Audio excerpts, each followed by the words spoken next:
we're gonna do this real quick because my kids are gone.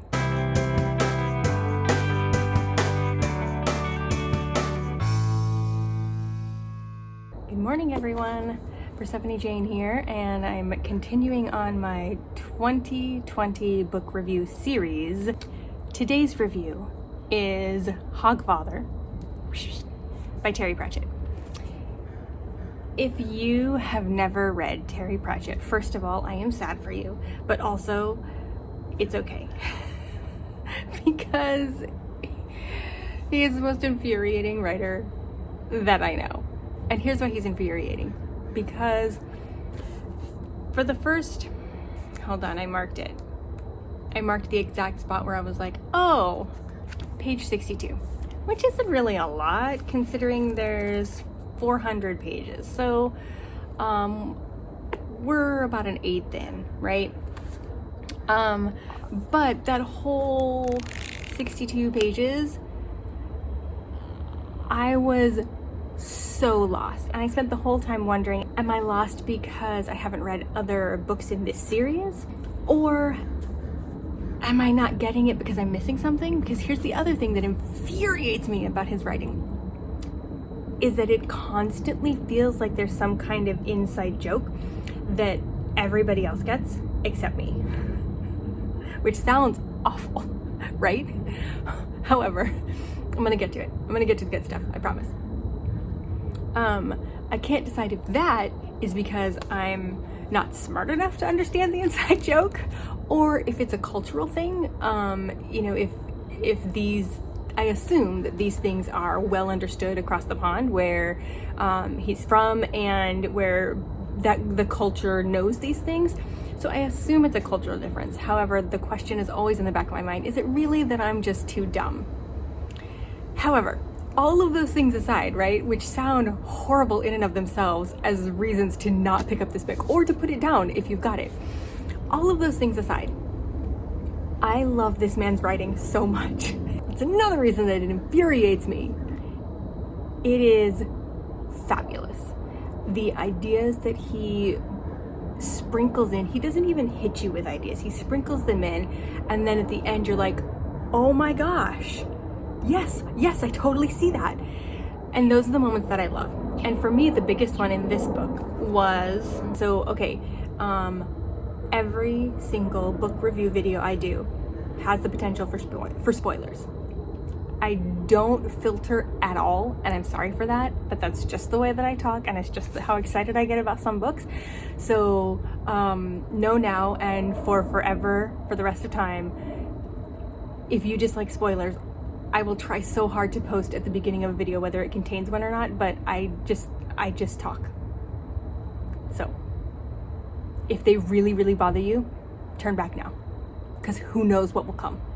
He's trying to decide whether the existence of the Hogfather, which is Santa Claus, will prevent the sun from coming up.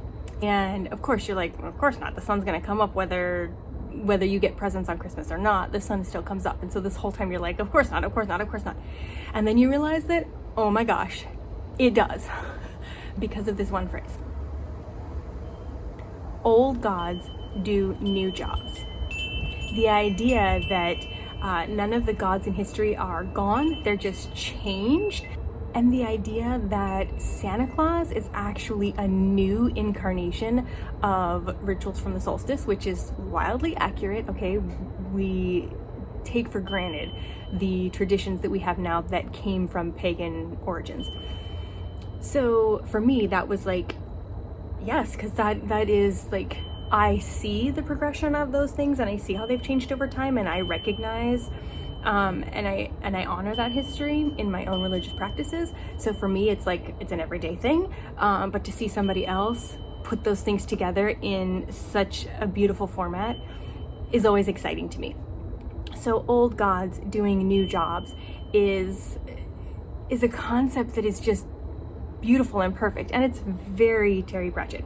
Someone is hired to kill Santa Claus or the Hogfather, sorry. Someone is hired to kill the Hogfather. But he's a god, first of all. They can't be killed. He's a non-existent being in, you know, he's a personification of thoughts and feelings and things that aren't really people. So how do you kill something like that? So that's like the overarching thing that in the beginning of the book is like, how do you even do that? So then the person hired succeeds-ish, mostly. And then someone takes the Hogfather's place in dropping off presents for Christmas night, while other people are like trying to figure out like how to fix it and what's going on. So one of the concepts that's introduced through this process is that people are being controlled to not believe in Santa Claus anymore through another set of circumstances that I'm trying not to give away. They are being mind controlled into not believing in the Hogfather anymore. And so that lack of belief has created like an abundance of belief that's just floating around the universe that doesn't have anywhere to focus its attention. So then these this group of professors at a college end up accidentally making all of these gods because there's extra belief just floating around in the universe with nowhere to go. That's a brilliant idea, or that's a brilliant concept. Extra belief just hanging around in the universe with nowhere to go, and that's why these things get created. They make a sock eating gnome kind of thing, because they were discussing what happens to all the socks in the washer and dryer. They created a what was she? She was a cheerful nanny, and her job was to cheer you up. But if you weren't cheerful, she would then go into a state of depression. It was hilarious, by the way. It was really funny. But so they were accidentally creating these gods because there was all this extra belief just floating around in the universe from the lack of belief in this one big thing. And I loved that concept so much because it's so simple. And it shows this, the idea that things don't die. Again, it's just, floating up here waiting to be reincarnated in this way that these guys accidentally do. But in the grand universal scheme of things, it shows, or it reiterates, that nothing ever really dies. And so I love that. I love it. So the professors are in the middle of discussing, like they've kind of started to get the idea that they are accidentally creating these gods. And he says, Can't have this sort of thing going on. Daft anti-gods and miscellaneous whatnots being created just because people thought about them. We could have anything turn up anyway. Supposing some idiot says there's a god of indigestion, eh? And a god of indigestion appears.